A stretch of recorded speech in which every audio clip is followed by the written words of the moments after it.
I'm delighted to welcome Joanna Masel, who is going to tell us about molecular errors, cryptic sequences, and evolvability. Okay, so I'm a biologist, and there'll be a little bit more of that in this evolvability talk, but I'm going to keep the biology simple. This is biology that probably everyone's familiar with. You have DNA that makes RNA, that makes protein, which has to fold. There are all these processes, transcription, splicing, translation, protein folding, all involved in biology. So this function of genotype to phenotype involves all these processes. And my talk is going to be all about adding just one thing to this picture, and that thing is errors. So no molecular process is perfect.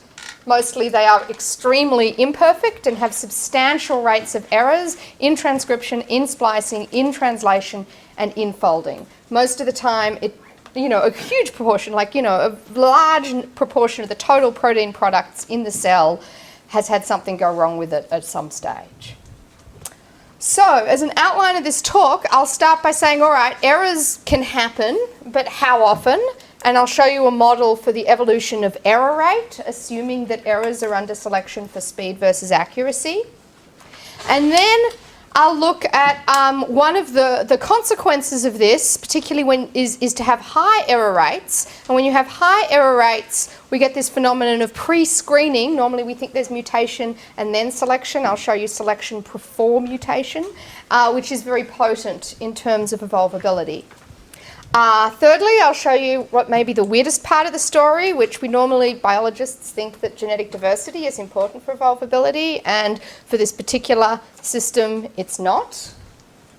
And finally, I'll apply this to an example, which is of the origin of novelty, which is taking new protein sequences out of junk DNA and sort of getting something de novo.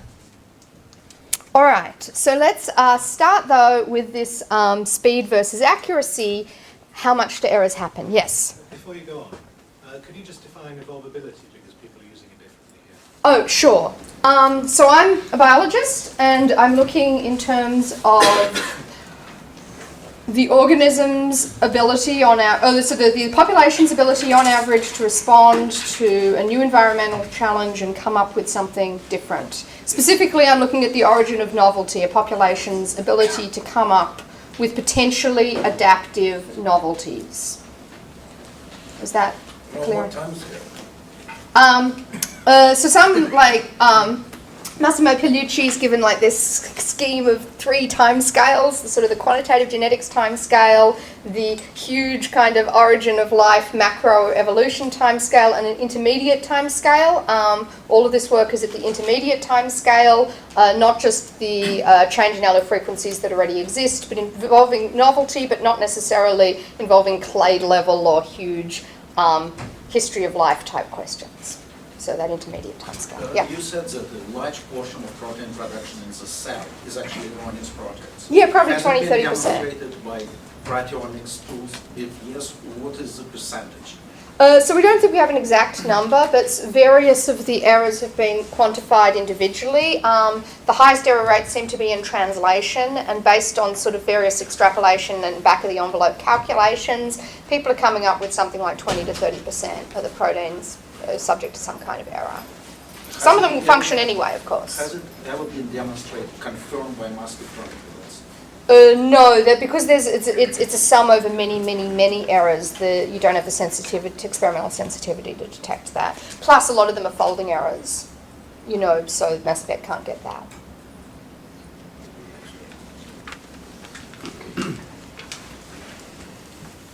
All right, so there's one really important observation behind the work I'm going to show you, and that's that when you make an error, any kind of error in biology, there's an intrinsic bimodality to its consequences, that either you break something or you tinker with it. You can delete a gene or change its promoter region a little so it's expressed slightly differently. You can change the protein sequence so that it's no longer thermostable and instead forms toxic amyloid, or you can do something that just is in a flexible part and actually has no effect at all on either function or fold. And this bimodality of having something really bad or benign is fairly common across biology, and we can derive it from first principles with respect to a huge variety of molecular examples.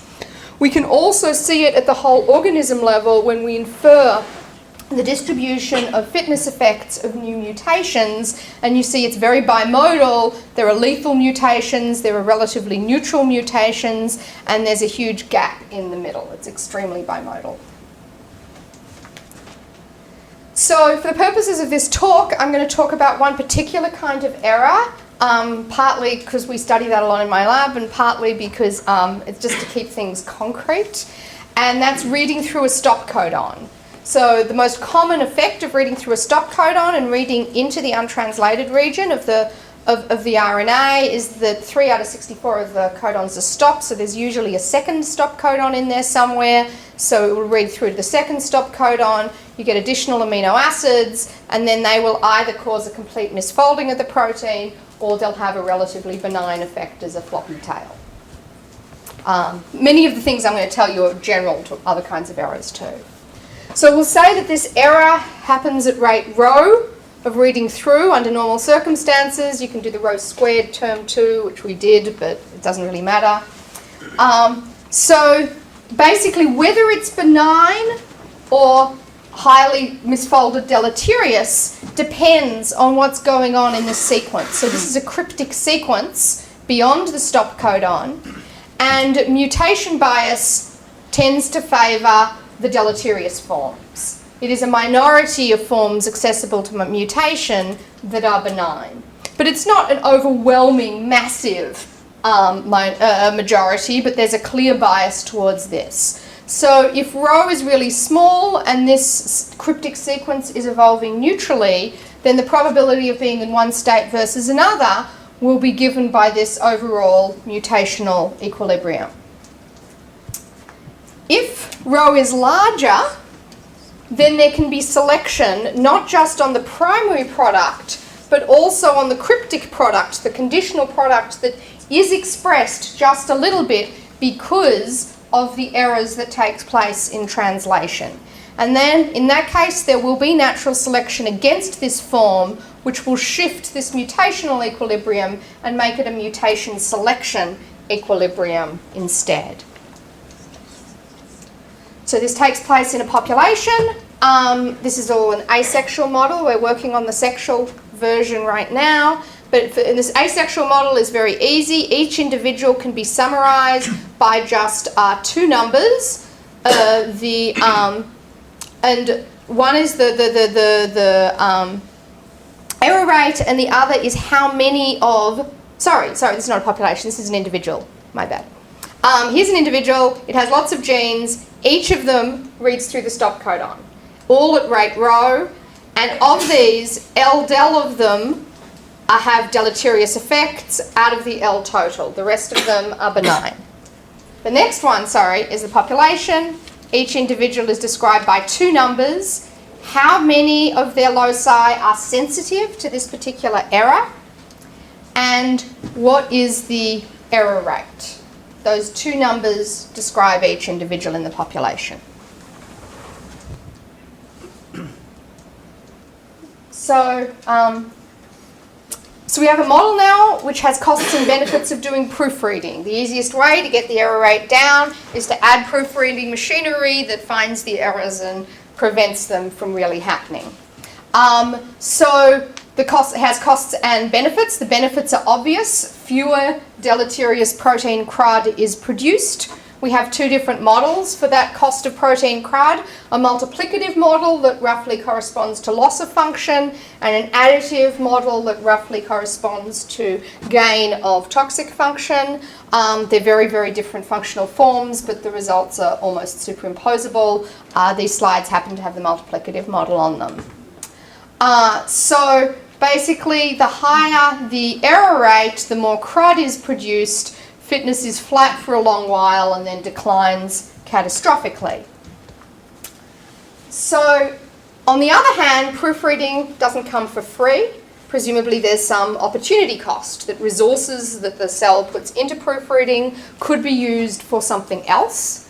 So we assume diminishing returns arise very naturally, that a given unit of opportunity cost in time or energy corresponds to a geometric decrease in the number of errors made. So, you know, to remove half the errors, you have to add a certain unit of commitment. And delta here is a very small parameter that corresponds to essentially to what percentage of all the things the cell has to do, what percentage of those involve stopping at stop codons. So, and then you get this cost benefit if fitness is on a log scale here, and you put the two together and there is an optimum error rate in that system.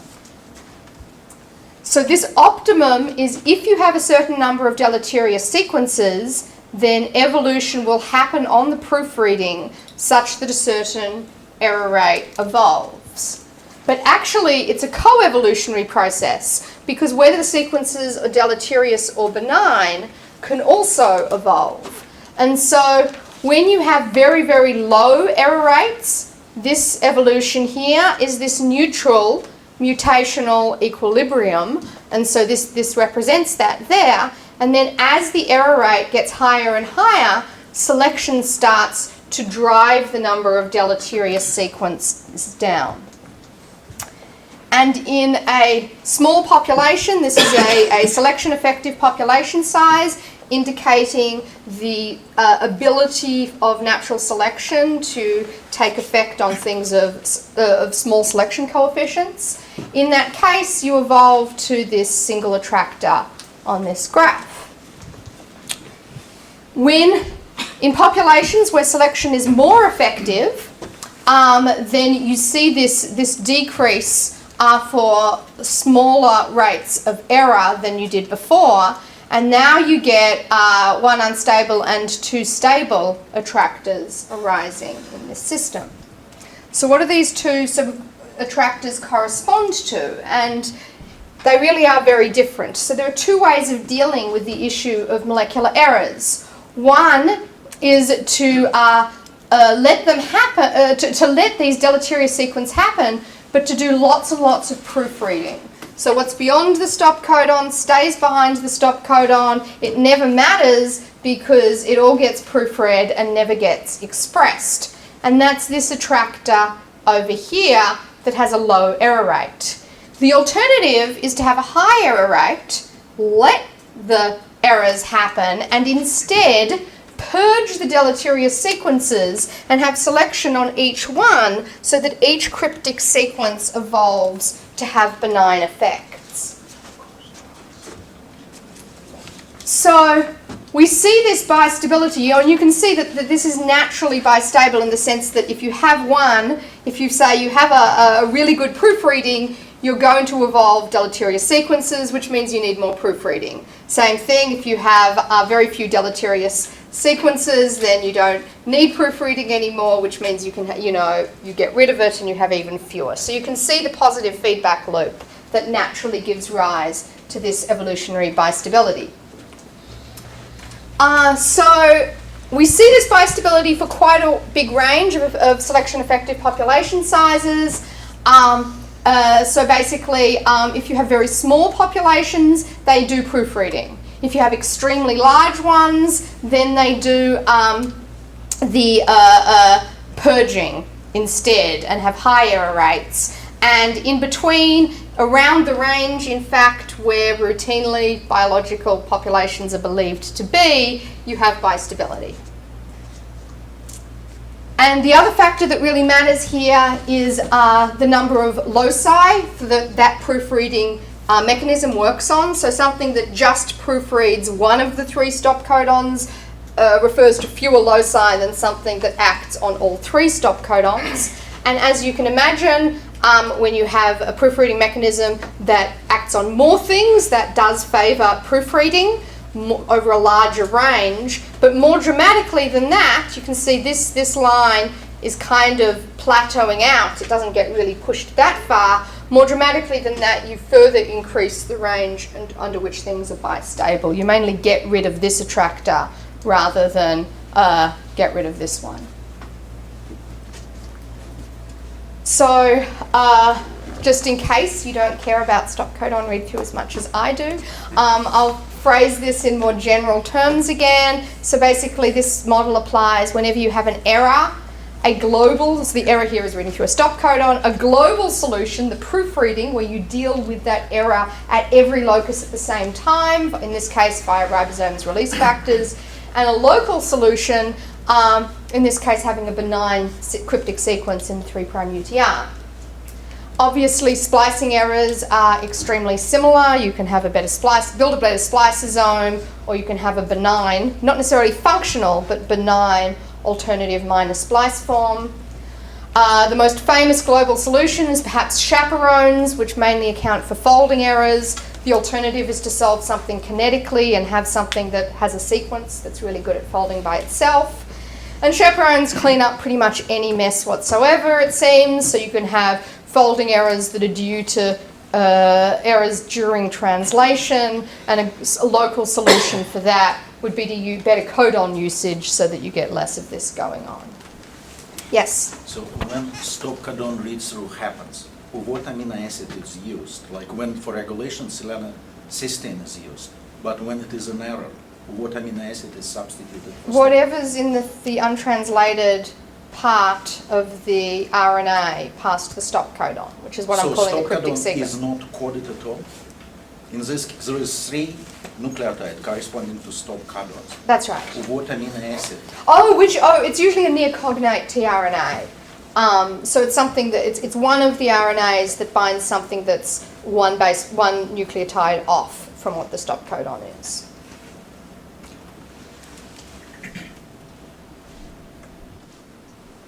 Okay, so evolvability, which is what I'm supposed to be talking about. Joanna, Yes. maybe before you go to the next point, with regard to this, since I care about stop codon proofreading almost as much as you do, do you manage to detect any kind of protein level selection in the read-through region? We are still working on it. I wish I had. I have one result we got like 2 days before I came on Friday, but I'm not ready to talk about it yet. All right, you tell me. But but the main results I want, I'm still waiting on. We've been trying for years. It's a harder problem than I initially thought. Global approach to optimizing global Yeah. No, we really want to do this. I'm not ready to talk about it yet. Okay. It's very high priority for me. Okay, so evolvability. So which attractor evolves really makes a difference. So to look at this, we set up now a quantitative trait model where the regular sequence contributes to a trait value, and so does the cryptic sequence. And the cryptic sequence, though, only contributes with strength proportional to rho, because it's not expressed very much. But if you are to get a point mutation in a stop codon, I call this co-option, it's also, you can see it as a form of genetic assimilation if you're familiar with that term, then something that used to be cryptic now becomes fully expressed. You don't multiply it by rho anymore. And if you had a high error rate before, then these mutations will create variants that will not misfold. All right, so they won't, at least they may not be adaptive, but at least they won't be unbelievably toxic. So what we do is we have this trait value and we have a Gaussian function of fitness as a function of the trait, and then at some point in evolution we change what the optimal trait value is. And what we see is with two populations that are really identical in very profound ways, because the only difference was the starting conditions, so that they evolved to one rather than the other attractor, you get a dramatic increase in the speed of evolution, in the evolvability, when you have the high error rate attractor, which is able to tap in this pre-screened pool of cryptic variants. It has access to a whole lot of co-option mutations that this attractor does not have access to.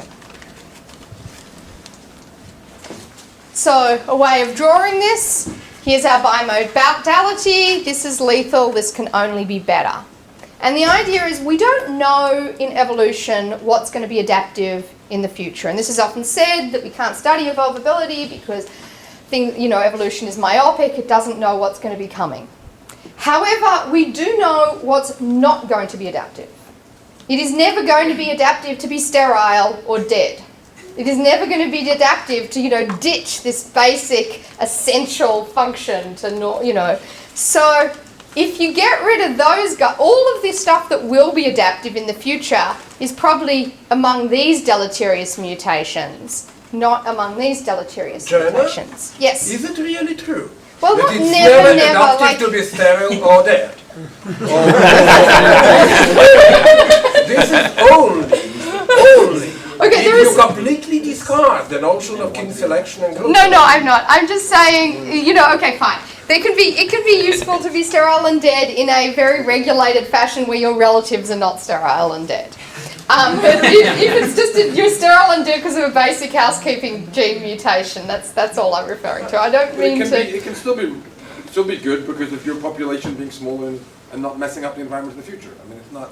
If you look at the longer term fitness... That's also a kin selection argument, ultimately. I don't mean to diss kin selection here, that's not where I was going. I'm just talking about, let's leave that. Another conversation. Alright, so what I am saying is when you have this high error rate going on, what you get is selection that's extremely effective on this mode and basically almost neutral on this mode. And this is a consequence of there being a critical value of S, higher than which selection is very effective, lower than which selection virtually doesn't exist, which has been a fairly robust result in population genetics. That's the high error attractor. This is the high error attractor. And in the high error attractor, that critical value of S falls between these two modes while the sequences are in the cryptic state. And that allows selection to eliminate these guys while not doing anything to these guys. And that's a consequence of the non-linearity of the probability of the fixation of an allele with respect to its selection coefficient. And so I call this pre-adapting selection because selection is happening in a way to make the adaptation easier in the future. So the bottom line for this, why it works, is that molecular errors in the present, like reading through a stop codon, resemble mutations in the future, like mutating that stop codon. The DNA replication looks a lot like transcription and translation in some essential mechanistic characteristics. And it's that correspondence between molecular and developmental errors and the mutational landscape that gives rise to this phenomena by which the worst of the sequences are purged in favour of benign ones before they even appear by mutation, and then you have this pool of benign sequences that are available for mutational co-option. So that goes for anything with high errors, just a couple of examples out there, promiscuous enzyme activities that can catalyse one reaction and then incidentally can do another. Then they can be gene duplicated and then co-opted to specialise in the second activity that was an accident. Protein-protein interactions, you can have a regular one that's functional and some other one that is not functional, but it happens, but maybe the two proteins involved just don't see each other very often, and then a mutation happens and that co-opts this protein-protein interaction because now they see each other all the time. And as a bit of an aside, because just to show how important these molecular errors are, we did another study on protein-protein interactions, and we did this thing where we took the worst possible protein-protein interaction data we could from yeast-2 hybrid with no quality strains on it, and we compared that to the absolute best data we can, which was affinity capture mass spec with all these quality controls. And we got the bad data predicting meaningful properties better than the good data did. And so the bottom line of what that means is that stickiness, the propensity to interact in error, was more important than hubness in evolution, during evolution and in the constraints on these proteins. In other words, Joanna, are you claiming that stickiness is an adaptive trait? No, I'm just saying stickiness is what it is. Some proteins, perhaps for functional constraint reasons, are very sticky. If a protein is just non-specifically sticky, which this will assay very well, then that has a large effect on noise and plasticity. But how much of a hub it is has no effect on noise and plasticity. Okay, but let's get this straight. Do you believe there is selection against stickiness at all? Yes, I suspect, except maybe for like activated transcription factors where stickiness might be intrinsic to their function, which is to recruit. But in general, for a protein that's doing something specific rather than recruiting function, yes, I think there's selection against non-specific stickiness. But there is nevertheless a huge, proteins are non-specifically sticky, by default. So, it's only so far that it gets driven down, and these high error rates, if you think of error as protein-protein interaction, the error rates are really high. I think I missed it. What is hubness? Like how many other proteins a protein has a meaningful functional protein interaction with? Degree, but functional degree. And I'm saying non-functional degree is more predictive of the data than functional degree.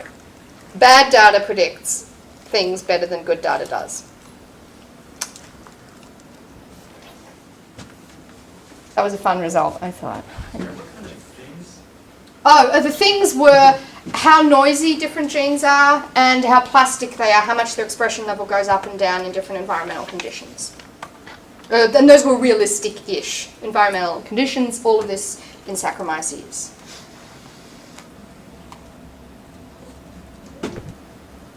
Okay, so now the weird bit. Genetic polymorphism not required for evolvability. So to say that, when I say genetic diversity is not required, so what I want to do is I want to look at this model of genetic sequences with and without genetic diversity. And the starting point that we had here, I'm sure many of you are familiar with Andreas Wagner's ideas that there's this big genotype space or neutral network, and the spread across this neutral network allows the population to evolve to more different places. And so the genetic diversity or spread across this network is believed to be the key to the evolvability. So we wanted to look at that situation in our system with and without the ability to have genetic diversity. So right now we're assuming we're in the high evolvability attractor with benign sequences and a high error rate. And we're just looking at the effect sizes of these cryptic sequences. And so here's a cell, and it matches its environment more or less. It has a sequence that's a darker shade of blue +2, but that has very little effect on its phenotype because it's attenuated, because it's cryptic. And the normal view of how things work is because of the crypticity, you get relaxed selection. Because of the relaxed selection, you get cryptic genetic variation. So some individuals have -2, some of them have +2. If it gets too extreme, then maybe natural selection starts to weed it out. But you get this range, and that's the genetic diversity that's believed to contribute to evolvability. And it does that because if the environment changes, it might change in different directions, but hopefully there'll be some allele out there that can easily co-opt the cryptic sequence and evolve in that particular direction. So putting this in Wagner's view of a neutral network or genotype space, here you have 3 genotypes centered inside this neutral network. They're neutral because basically, to all intents and purposes, these guys have the same phenotype, the same fitness. But because there are 3 of them, each of them can mutate to get to a different place. And so a population spread out across these 3 is more evolvable. So in our system, though, this is all well and good when you're talking about, like, the most common thing this has been done with is how an RNA forms a stem loop structure. Maybe eventually people will manage to apply it well to protein folding rather than just RNA folding. But whatever it is, these are phenotypes where there's only one gene. And as we all know, most biological phenotypes involve multiple genes. So when you have multiple genes, you can get lots of options even with no genetic diversity whatsoever. So here we have two genetically identical individuals, but you can still go to either -1 or +1 or -2 by co-opting at different genes rather than co-opting in different individuals. So drawing this out, we now have a neutral network of precisely one genotype, but instead it can get to 3 different places just by itself. And the reason it can do that is because there are 3 loci involved. So the question is, what's more important for the evolvability? This is we call sort of spread, and this is sometimes called neighborhood richness. So here's another picture we did in it. This is the Andreas Wagner view, where you have a region of genotype and all of the different individuals are spread across it, and they can reach many different phenotypes because there are many different starting point genotypes from which they can mutate. And here's the other view, so this is the diverse population, the other view, which we're calling the neighborhood richness view, rather than polymorphism view, that one individual just is living in a genotype with one population, so one genotype, all individuals in the population are living in an area where there are really rich mutational neighbourhood from which they can reach many, many different phenotypes. And of course this could all happen at the same time. In principle, you know, the genotype space is big. So the question is, where does evolution end up? Does evolution end up in this kind of place or this kind of place, and so on. Anyway, so to model this, we looked at having cryptic sequences, and we had multiple traits here. And so now this cryptic effect has a vector where it affects each of the trait dimensions. And when it's cryptic, we multiply these effects by row. And when a co-option mutation occurs, you no longer multiply that one by row, and you get a movement in trait space. And so by co-opting across different loci, you can end up exploring trait space. And if you have multiple starting genotypes, if the polymorphism view is true, you should be able to substantially increase the exploration of trait space. So to quantify whether the polymorphism view is correct or not, we took the average distance in multidimensional trait space between individuals that were co-opted from the same starting genotype, and we compared that to the total pairwise distance across individuals that did not necessarily start from the same initial genotype. And that ratio gives us a metric of how much of the phenotypic potential of the system is due to neighbourhood richness. You know, that this is how much of it you would have had even if there were no genetic diversity at all. And 1 minus that can obviously quantify how important genetic diversity is. So when there's only one locus, there is no neighbourhood richness. There is only ever one place to go. So all of this black line is completely explained by genetic diversity. And what we see is that as things get more and more cryptic, you get an increase in the total amount of variation that can be accessed. When we allow for multiple loci, this radical idea that most traits depend on multiple genes, firstly we get dramatically more phenotypic diversity in general, even accounting for differences in mutational target size.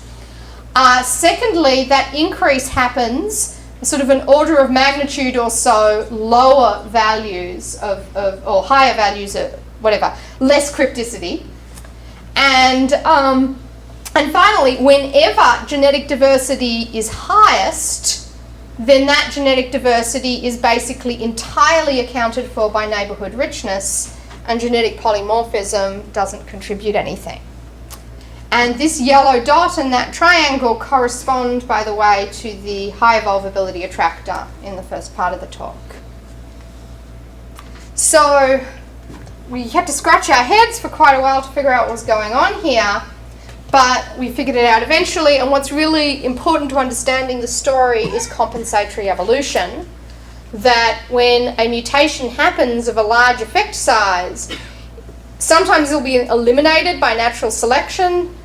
Almost never will you get a back mutation, but not infrequently you get a compensatory mutation. And because of these compensatory mutations, you end up with large effect sizes accumulating in the cryptic sequences, and they also, because they have opposite directions, they also explore the range of phenotypic possibilities pretty efficiently. And that's why there's so little to be gained by genetic polymorphism.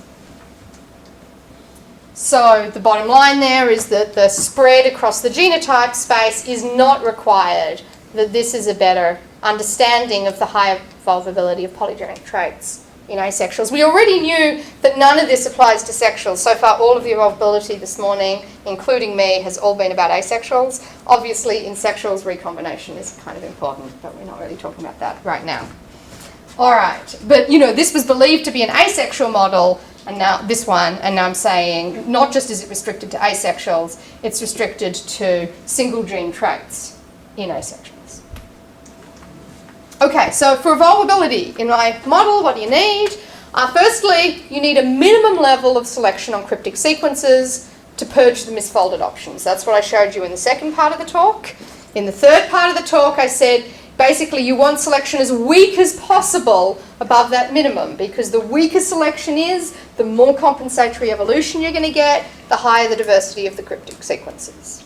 So you may say, well, I'm making a knife edge argument. I'm saying that the selection has to be high enough for this, but low for that, and that probably isn't going to happen. And the reason this isn't a problem is the first part of the talk. This knife edge is also known as the high evolvability attractor. The knife edge is an attractor.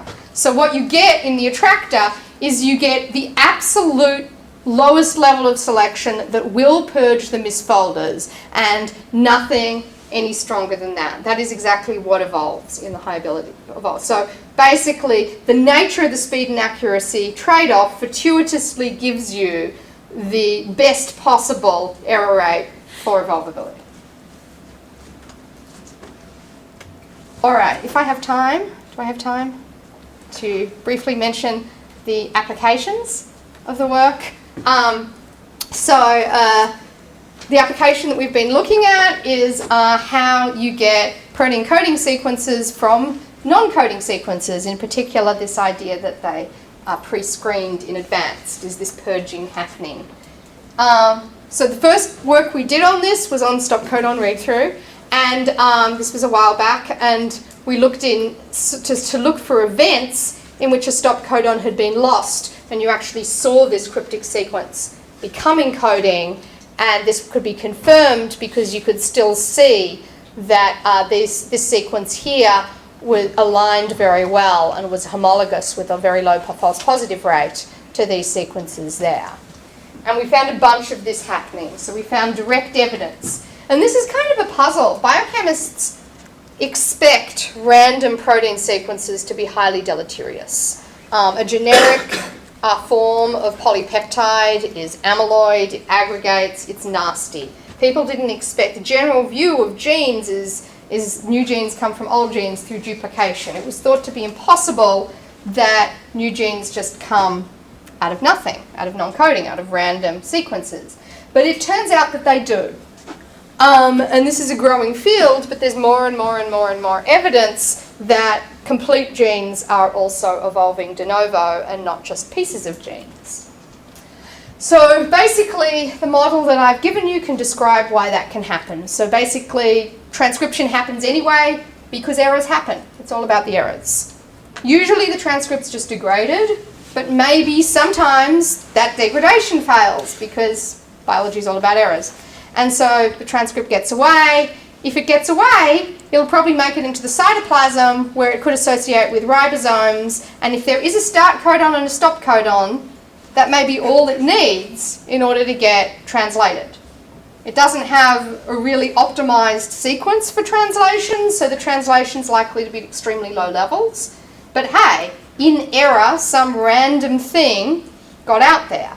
If it's highly deleterious, there'll be selection against it, or in favour of a more benign version of this, and that benign version is available for co-option. And when stuff in this category, pre-screened stuff, gets co-opted, you can get a new de novo gene from junk DNA. So here the co-optive is the mutation which will make it not just happen by accident, not just... that's right. So it could be anything. So for example, it could be a transport signal, it could be a translation initiate, it could be something in the secondary structure that makes translation initiate or finish more easily. There could be something that vastly increases, so instead of low levels, it suddenly gets expressed at more appreciable ones. And there's a lot of ways that could happen.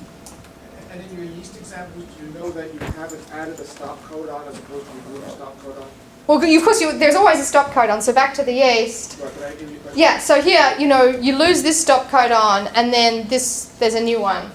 I mean, because 3 out of 64 of them are stops, so there's one there. And right now we're doing polymorphisms on this. There's heaps of polymorphisms in yeast on this.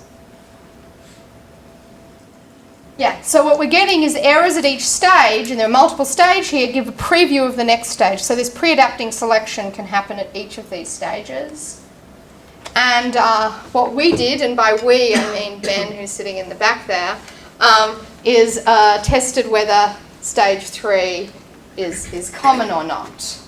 Because that's a critical part of the theory. For my theory to explain de novo gene evolution, there's got to be a lot of stuff living in 3. So that's what we wanted to test. Might you predict that the length of the open reading frame in the cryptic region might be longer if there was more adaptation of that section? Shorter. I would predict it'd be shorter. And it is shorter, actually. That's one of the... If there was more selection? If there would be No, more probably, because it's not selection to be adaptive, it's just selection to be benign. Yeah. And a shorter one's more likely to be benign than a longer one. And they are a little shorter than you'd expect. They are a little shorter than you'd expect. Okay, so what Ben did is he took the ribosomal profiling data from Jonathan Weissman's lab. Basically, there are ribosomes sitting on the RNA, and everything gets digested out except that, and then you look and sequence what RNA is hidden under the ribosome. And I've heard this described as a pseudo-proteome. It's using nucleic acid technology to get a snapshot of translation, so it's kind of, in my view, better than proteome data. The question is, are non-coding transcripts associated with ribosome? Do we have the raw materials from which this co-option could occur? And so he used footprints that exactly mapped only, so sort of high stringency stuff, and found that over half of the non-coding transcripts showed high levels of ribosomal association. And here's the histograms of it. So protein coding in grey have some level of density of ribosomes. The non-coding or supposedly non-coding sequences obviously have fewer ribosomes on them, but there is substantial overlap. Lots of them have gene-like densities. These are non-coding of various kinds? Just anything that's been annotated as a non-coding transcript in Saccharomyces. Including things that have been misannotated as well. Yes, so we looked at that, and Ben, sorry, especially since he's here, Ben looked at that, and he checked every single one of them to see whether any of them might actually be a coding gene in disguise, and one of them was. It happened to be an outlier out here, and so this is the real fun thing where 2 theoreticians get to find a new gene in Saccharomyces, highlight of my career. So this is, the theoretician discovered gene. And this is, you can see here's a 28 amino acid ORF. The ribosomal hits, are concentrated exactly where the ORF is in the transcript. This guy's definitely getting translated. And there's no way of annotating this any other way, because it's way too short for a hidden Markov model or whatever to count it as real. And you can't annotate it as according to conservation in other yeast species because it only just evolved. So, and things that only just evolved, the de novo ones tend to be short. So there's massive ascertainment bias, meaning we're not seeing the de novo genes and we're not seeing the short offs, which happen often to be the same things. So the ribosomal profiling is a good way of getting at it, and here was the gene. So that said, I called it a gene. It's definitely a coding sequence. We have no idea if it's functional or not, but it's a coding sequence, all right? There's a protein that's getting made from that. Actually, John, I may be missing something, but what makes you think that the production of this 28 amino acid peptide is not just an error? Oh, it could the be. implications, but It could be. It's just, what I'm saying, it could be an error, but it's happening. What we can say is the descriptive thing. This 28 amino acid off is getting translated into protein. But if you put the previous slide on, it would get translated a lot, wouldn't it? Yeah, so it turned out to have a high density on the histogram.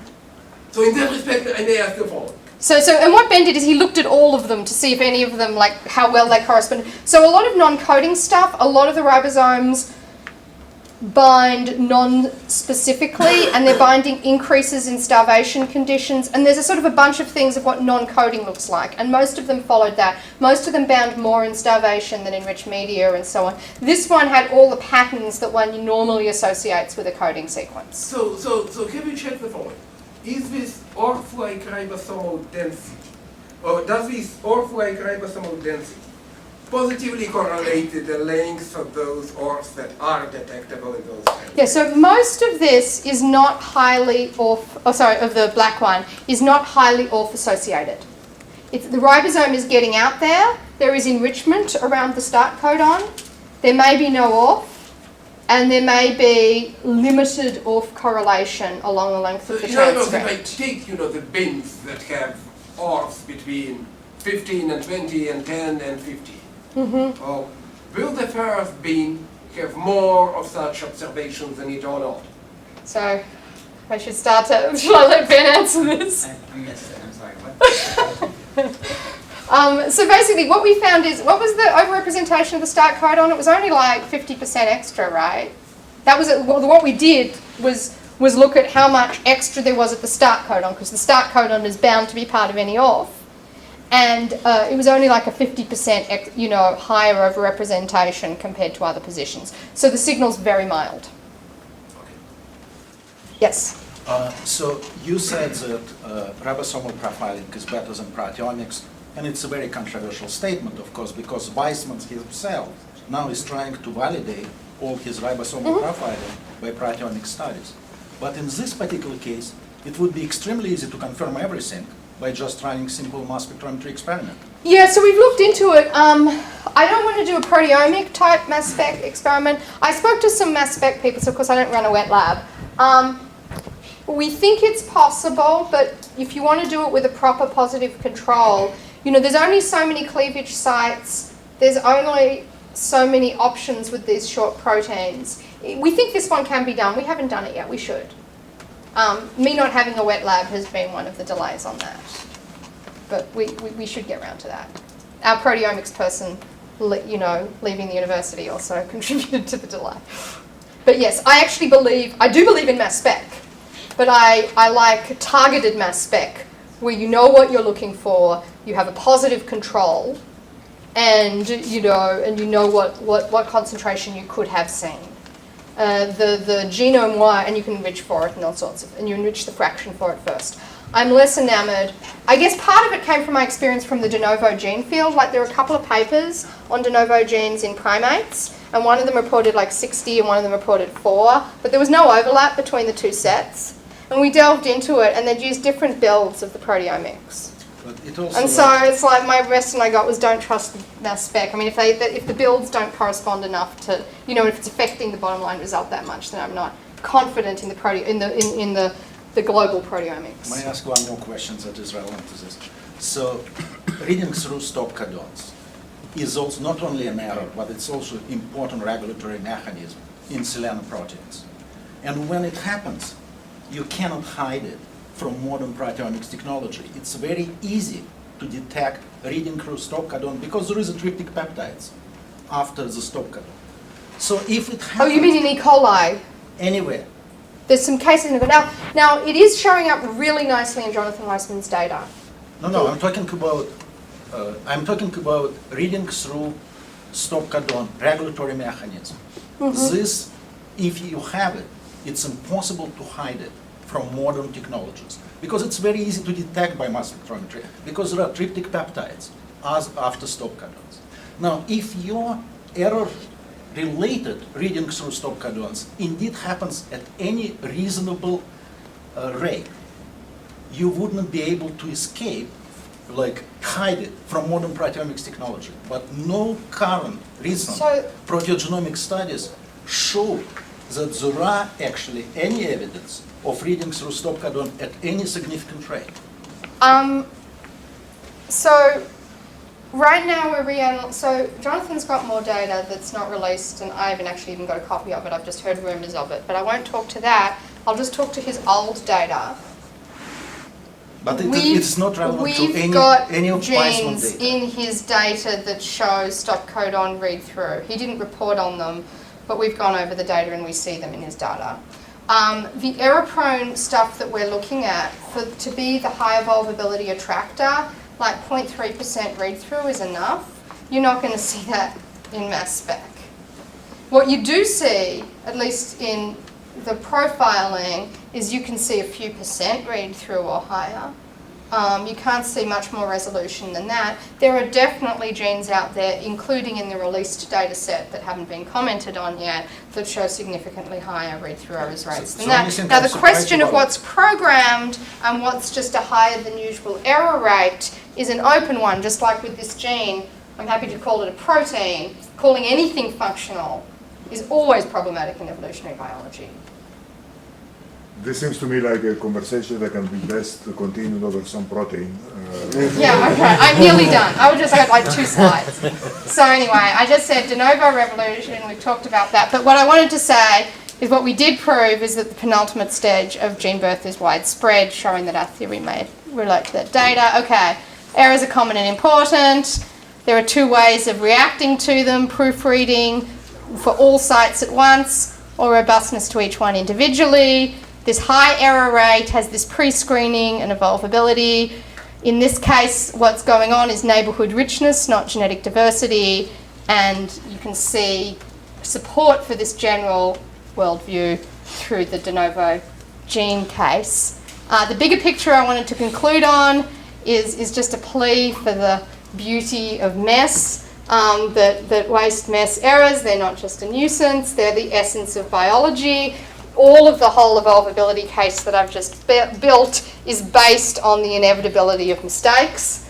That looking for exactly this is how the molecular machine work can miss the essence of biology. The essence of biology is, why does evolution work? Why are not all mutations deleterious? The answer in this work to why all mutations are not deleterious is because there was selection because of errors even before the mutation occurred.